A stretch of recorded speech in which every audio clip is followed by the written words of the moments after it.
Bagaimana menjawab syubhatnya orang-orang umumnya muslimin tatkala kita gencar membagikan majalah syariah tentang komunisme. Syubhatnya ialah, loh, Salafi anti komunisme, nah kok anti Pancasilanya?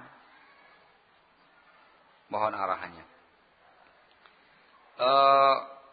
Salafiyin, Ahlussunnah wal Jamaah kaum muslimin anti dengan semua bentuk kemungkaran. Seperti yang disebutkan di awal.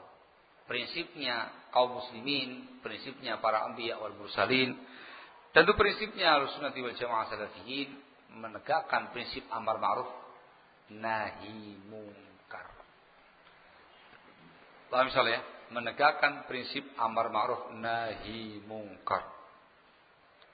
Dalam bab nahi mungkar mencegah dari semua bentuk kemungkaran apapun itu. Baik pelaku kemungkaran individu, rombongan atau yang semisalnya, atau pemahaman yang mungkar, ideologi yang mungkar, pemikiran yang mungkar, atau manhajiyah yang mungkar, atau gerakan kelompok yang mungkar, apapun yang namanya mungkar diingkari. Ada kalanya diingkari dengan hati, itu perkara yang wajib, tidak mungkin dilepaskan. Ada kalanya diingkari dengan lesan atau dengan anggota badan. Paham misalnya ya? Yang mungkar diingkari. Yang kedua, ketika kemungkaran tadi berkaitan dengan pemerintahan kita, maka perlu diperhatikan. Ahlussunnah wal Jamaah salafiyin memiliki prinsip yang sangat jelas dengan nasul Quran dan bimbingan Nabi kita Muhammad SAW.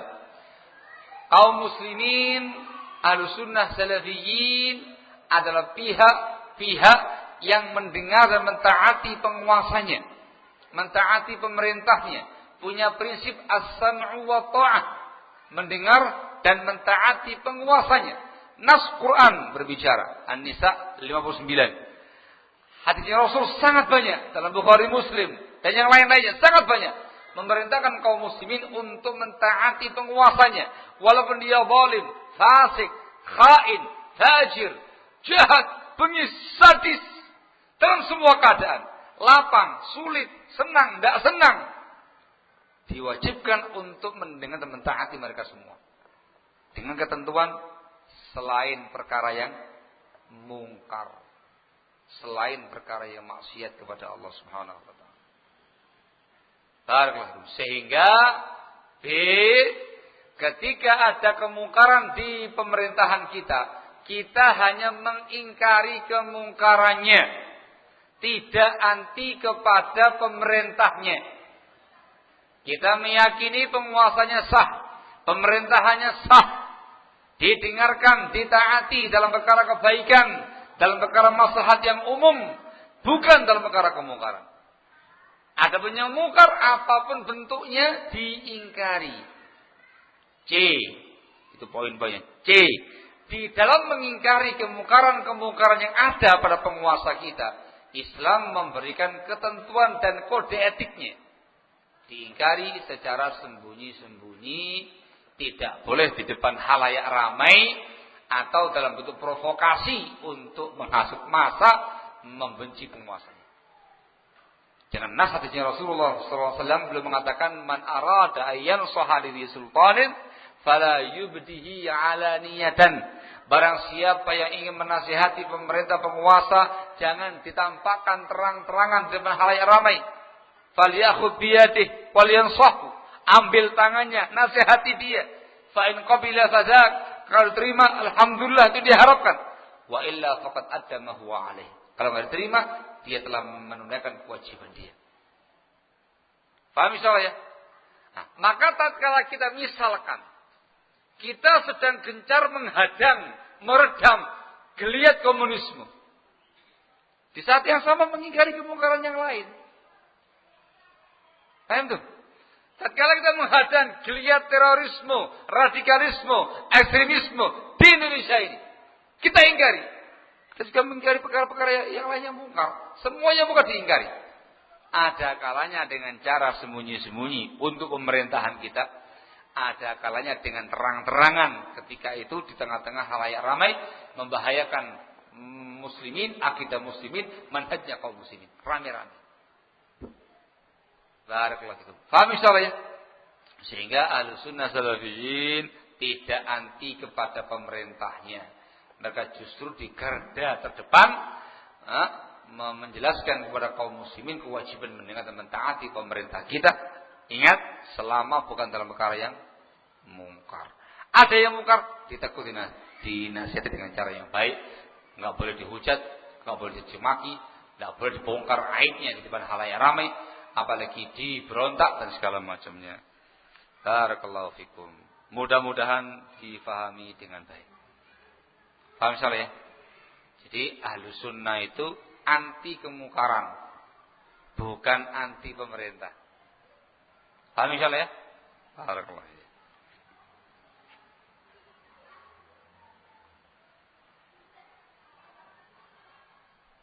Bagaimana dengan pendapat sebagian tokoh yang menyatakan bahwasanya ideologi komunis hanya bisa dilawan dengan Pancasila, yakni mengamalkan Pancasila dalam kehidupan sehari-hari. Sebab Pancasila sudah terbukti, teruji, mampu memberangus komunis di masa Orde Baru. Pohon pencerahannya. Itu dari sudut pandang negara. Dengan menggunakan kacamata negara. Dari pengalaman sejarah negara kita Indonesia Raya ini. Mereka memandang ideologi itu bisa meredam yang namanya komunis. Dengan kacamata dan pandangan syariat, kita mengatakan cara itu tidak bisa menghilangkan komunisme. Mungkin meredam, tapi apinya masih membara dalam sekam. Paham misalnya ya? Dan ternyata sampai sekarang ini walaupun redam tapi apinya begitu membara dalam sekam. Suatu saat nanti ketika tidak diperhatikan meledak. Jadi bom waktu yang lebih dahsyat daripada yang sebelumnya. Sebelumnya tahun 65 itu semuanya serba manual. Dikarenakan kecanggihan belum ada pada masa itu. Sekarang 2016 apa milenium apa serba canggih. Ledakannya lebih dahsyat. La qadarullah. Semoga jangan terjadi barakallahu fikum. Adapun kalau dengan cara-cara syariat, dengan pandangan agama, itu akan mencongkel pemahaman tadi, ideologi tadi seakar-akarnya. Ketika kaum muslimin tadi barakallahu fikum dan segenap anak-anak bangsa dan negara mengerti Islam, paham akidah Islam, paham prinsip-prinsip iman dalam Islam, paham akhlaknya Islam, muamalah Islam, ekonomi Islam, aturan tata negara dalam Islam, maka dengan cara semacam itu tidak akan ada lagi yang namanya ideologi apapun yang menyimpang, termasuk di dalamnya komunisme. Apinya dipadamkan sepadam-padamnya, tidak ada api dalam sekam. Itu bedanya pandangan syariat dengan pandangan negara yang disebutkan tadi barakallahu fikum. Paham ya, Pak? Nah, memang sehingga kita di sini barakallahu fikum memandangnya dengan pandangan syariah, dengan pandangan agama. Barakallahu fikum, dan insyaallah solusi agama itu sangat bagus, sangat baik, maslahat dunia, maslahat agama, maslahat akhirat, lahir batin. Barakallahu fikum akan bagus. Barakallahu fikum.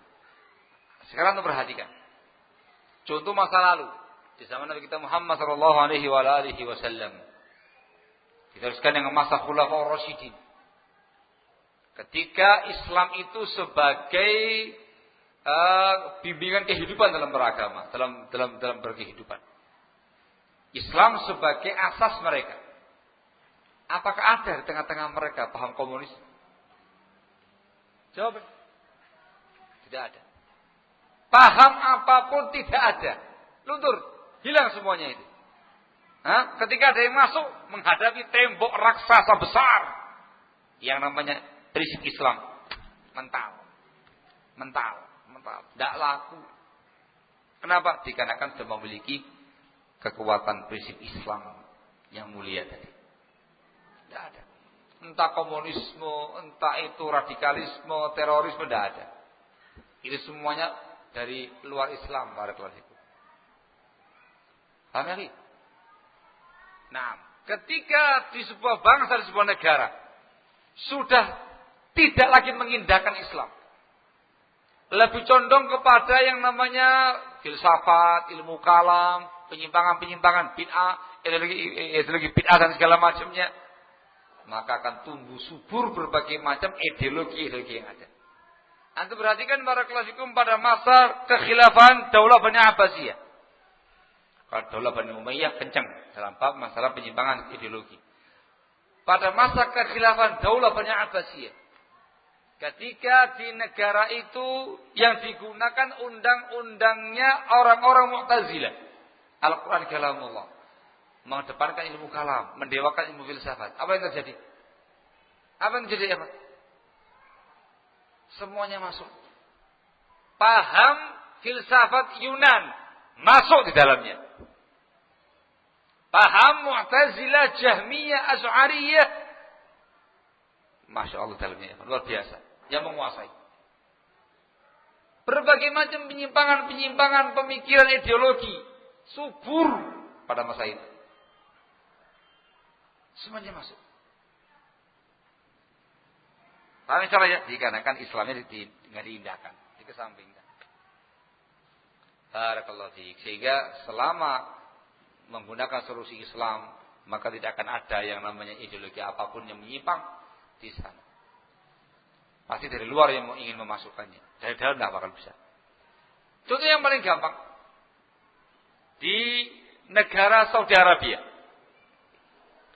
Ketika negara tersebut barakallahu fikum berasaskan Alkitab dan Sunnah, Islam dijadikan sebagai pedoman agamanya.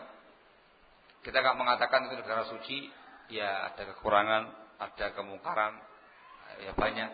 Di tengah-tengah haram juga, yang maling juga banyak. Tapi secara umum, di sana tidak ada tumbuh kembang yang namanya komunisme. Tidak ada. Diperangi, disingkirkan, dihilangkan. Tidak ada. Dari luar yang kemudian dipaksakan masuk. Barakallahu. Dan sisi kelebihannya diketahui bersama oleh kaum muslimin secara ekonominya, secara pengembangan negaranya, berkembang pesat, sisi agamanya, kedamaian, kesejahteraan, ketentraman, segala macam yang dirasakan di sana. Intinya solusi Islam, solusi syariah itu membongkar seakar-akarnya. Selain itu, kalaupun bisa membongkar, sekala bisa meredamnya, hanya meredam saja, tapi masih menyimpan bara api dalam sekam. Barakallahu fikum. Wallahu ta'ala a'lamu bissawab.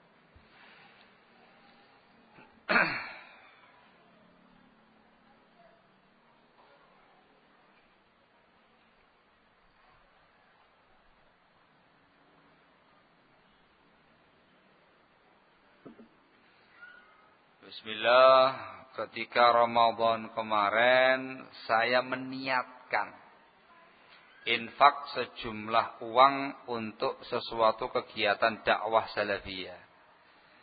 Pertanyaannya, bolehkah Anda membatalkan niat tersebut? Bolehkah Anda mengalihkan atau membagi-bagi uang tersebut kepada beberapa kegiatan dakwah salafiyah yang lain? Masya Allah. Nah, selama masih dikerentek hati. Berarti kan masih di hati ya. Saya punya pengharapan. Pengen. Saya kok kepingin bantu infak dana dakwah Semarang. Si jeruknya hati, si kerentek hati. Tapi belum terwujud. Uangnya yang nggak dikeluarkan. Tangannya yang nggak mengulurkan, kakinya yang nggak bergerak. Itu semuanya belum namanya sebuah amal. Belum sebuah amal. La qaul wala fi'il. Bukan ucapan, bukan perbuatan. Itu namanya hamun. Keinginan kuat. Tapi bagus. Positif. Sebab terkait dengan bab infak untuk dakwah. Sehingga otomatis barakallahu fikum terserah. Dilanjutkan, nggih monggo. Artinya diwujudkan dalam bentuk amaliyah. Tidak, ya monggo. Dialihkan ke yang lain, ya silahkan. Selama itu perkara yang positif. Paham ya, Ki? Wah, ini nampaknya kok tahap kendala ini. Lebih zen kayaknya. Hah? Niat awalnya di Semarang dialihkan ke Kendal. Ya monggo. Selama itu dakwah salafiyah di sana. Nah gitu ya. Awalnya untuk dana operasional daurah ganti sama dia. Untuk tebar majalah syariah edisi komunis. Ya gak ada masalah, sama-sama baik. Menjadi berbeda ketika antum memberikan sebuah janji terucap kepada panitia dakwah. Datang kepada panitia kajian salaf Semarang. Pakis Semarang. Insyaallah pekan depan saya akan nyumbangsikan 10.000 ke panitia. Sudah terucap ngomong kepada pihak panitia. Itu sudah sebuah amaliyah qaul. Ya wujudkan. Ojo ngomong doain, jangan omong doang. Buktikan, kasih. Dan kasih juga yang lain-lainnya supaya niatan antum yang mulia itu terwujud semuanya. Ini ya iya, situ ya iya, ini juga iya, Semarang iya, Kendal iya, Kudus iya, Pati iya, Sidayu juga iya. Dan tempat-tempat yang juga iya. Yang penting dalam perkara yang bagus. Akan menjadi masalah ketika niatan-niatan yang baik tadi berubah menjadi niatan jelek. Itu tidak boleh. Jangan dirubah. Yang bagus jadi jelek. Kayak itu. Yang bagus adalah sebaliknya. Punya niatan jelek, masih dalam kerentak hati, belum diucapkan atau dikerjakan, dirubah. Niat jelek diubah menjadi niatan baik. Itu bagus. Yang jelek gak jadi diganti dengan niatan bagus. Barakallahu fikum. Wallahu ta'ala alam bissawab. Paham insyaallah ya? Ada mafhumun insyaallah ta'ala. Ada lagi yang lain? Monggo. Ada waktu masih sekitar 1/4 jam.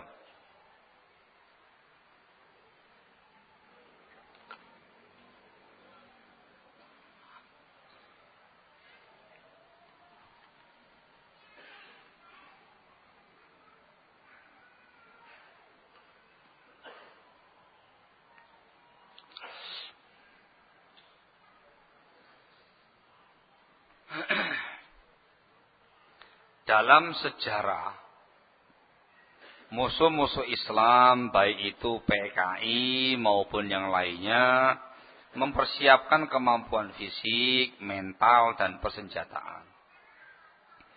Sedangkan kita ini lebih cenderung hanya belajar ilmu. Tapi belum sampai memperkuat fisik, bela diri, persenjataan dan lain-lainnya. Akankah kita ini bisa dianggap lemah? Bagaimana nasihatnya? Yang menjadi masalah adalah fenomena yang antum sebutkan itu fenomena nasional. Dalam prinsip Ahlussunnah wal Jamaah itu yang mengurusinya adalah pemerintah. Paham tuh? Itu adalah tugasnya yang berwajib. Menumpas mereka, membasmi mereka, membantai mereka. Bukan antum, tapi pemerintah. Paham tuh? Antum yang langsung tampil justru dilarang dalam Islam. Bukan wewenangnya antum. Lihat, wih, iki nang desa iki, di kampung ini kok ada 3 orang komunis. Langsung antum yang bergerak, antum culik, antum sekolahkan, antum basmi, antum bantai, langsung dilenyapkan. Antum berdosa dengan cara semacam itu. Bukan wewenang antum. Wewenang siapa itu? Itu wewenangnya pemerintah. Sehingga dalam bab ini, seperti yang saya sampaikan ya ikhwan, bersinergi dengan pemerintah. Sementara kita masuk dalam bab-bab yang lain. Babnya kita bab ilmu, bab dakwah. Paham tuh? Itu andilnya kita. Dan andilnya kita nggak kalah besar daripada pemerintah yang ada. Ayo tuh, kita perang ideologi, pemerintah perang fisik. Paham ya? Nah, ketika nanti laqad darahullah terjadi, kemudian pemerintah kita mengizinkan masyarakatnya ikut tampil, membantu pemerintah untuk memberangus mereka, ya siap-siap. Disitulah waktunya kita latihan. Kan gitu ya? Latihannya itu legal dengan izin pemerintah. Paham tuh?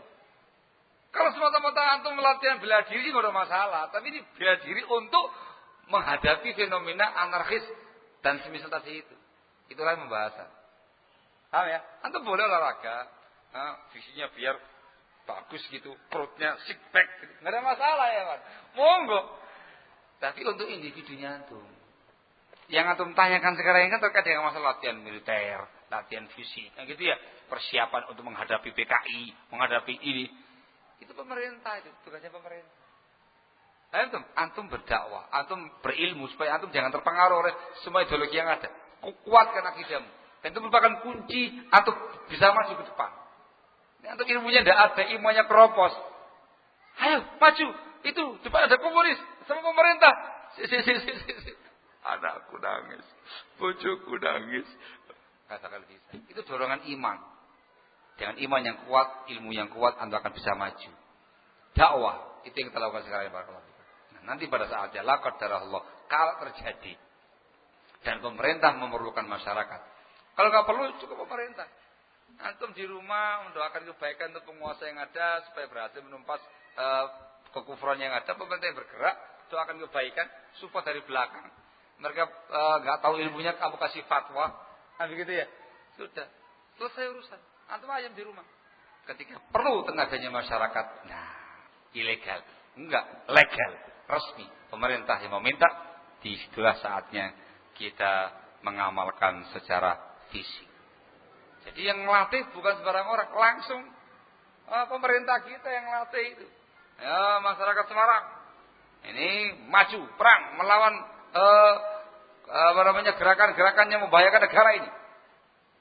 Dibeli, antum masya Allah, ini komunitas Salafi maju. Siapa? Nah kan gitu ya. Tapi latihan dulu Pak, kan gitu ya.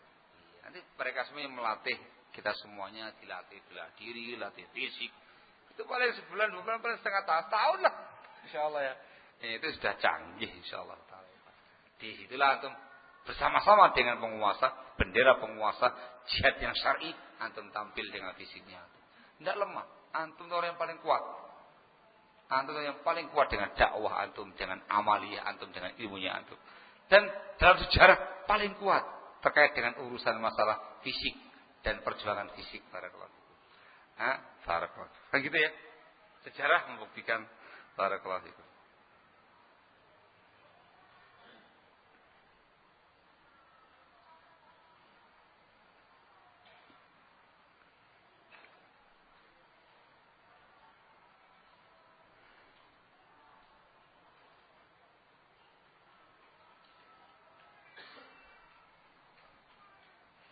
Masya Allah, jadi lagi kurang 8 menit. Perjuangan dakwah di Indonesia, khususnya di Semarang, benar-benar membutuhkan pengorbanan kita semua. Baik tenaga, waktu maupun harta kita. Nah, terkadang dari kita masih sayang mengorbankan waktu, tenaga maupun harta kita untuk dakwah yang mulia ini. Mohon nasihatnya Ustaz. Iya. Untuk akhir-akhir ini memang harus disemangati, semangat dakwah ini. Barakallahu fikum. Mestinya kita sebagai Ahlussunnah Salafiyin punya semangat juang dakwah yang tinggi. Dikarenakan motivasi kita adalah motivasi agama. Motivasi kita motivasi meraih pahala. Motivasi kita motivasi meraih ridhonya Allah Subhanahu wa taala. Tidak ada motivasi dunia ataupun yang lainnya. Yang kita kejar ridhonya Allah Azza wa Jalla, ujungnya adalah surganya Allah Subhanahu wa taala. Motivasi kita ialah prinsip ta'awunal birri wa taqwa. Dengan pahala besar dalamnya. Wa ta'awanu 'alal birri wa taqwa wa la ta'awanu 'alal itsmi wal 'udwan. Pahala ya. Dan juga mestinya kita lebih bersemangat. Musuh-musuh dakwah baik luar ataupun dalam, mereka begitu bersemangat di dalam memperjuangkan dakwah batilnya mereka. Punya ta'awunnya sangat tinggi, yang sangat erat untuk memperjuangkan batilnya mereka. Siang, malam, pagi, petang, enggak kenal lelah. Memperjuangkan harta, tenaga, semuanya luar biasa. Tapi itu perkara yang batil. Maka mestinya kita semua lebih bersemangat untuk memperjuangkan al-haq, memperjuangkan yang benar, memperjuangkan sunnah Nabi kita Muhammad SAW, terutama zaman sekarang ya, memerlukan perjuangan betul. Pikiran, tenaga, waktu, harta. Antum serahkan, antum ikhlaskan niat. Itu investasi akhirat. Untuk kebaikan akhirat antum semua. Kebaikan nanti di yaumul qiyamah, barakallahu fikum. Itu pahala, ladang pahala, gudang pahala. Dimanfaatkan yang sebesar-besarnya, barakallahu fikum. Nah, Semarang masih memerlukan perjuangan besar. Dan harus lebih agresif dan lebih aktif. Kalau kebiasaan mengenang sejarah gitu ya, mestinya semangat 97 digalakkan kembali. Oh, semangat 97. Oh, ketawa ya. Nah, jadi sejarah dakwah salafiyah di Semarang ini mencapai tingkat keaktifan dan kekreatifan dan semangat juang itu puncaknya di tahun-tahun itu. Tahun-tahun 96, 97 dan setelahnya itu luar biasa Semarang. Wah, aktif. Naik, turun, kanan, kiri, semuanya. Wah, luar biasa. Diobok-obok yang namanya Semarang itu. Nah, barakallahu fikum. Gitu ya. Nah, harus lebih aktif, lebih semangat lagi. Pelaku-pelaku sejarah masih ada di depan saya, banyak banget. Dari ustadznya sampai ikhwan-ikhwannya ini. Nah, itu semuanya dikobarkan kembali. Semangat untuk kembali memperjuangkan dakwah, terutama di Semarang dan sekitarnya, barakallahu fikum. Semangat berjuang, semangat berdakwah, semua dalam rangka untuk lillahi ta'ala, ibtigha' mardatillah, mencari ridhonya Allah Subhanahu wa taala dan meraih pahala Allah Azza wa Jalla. Barakallahu fikum.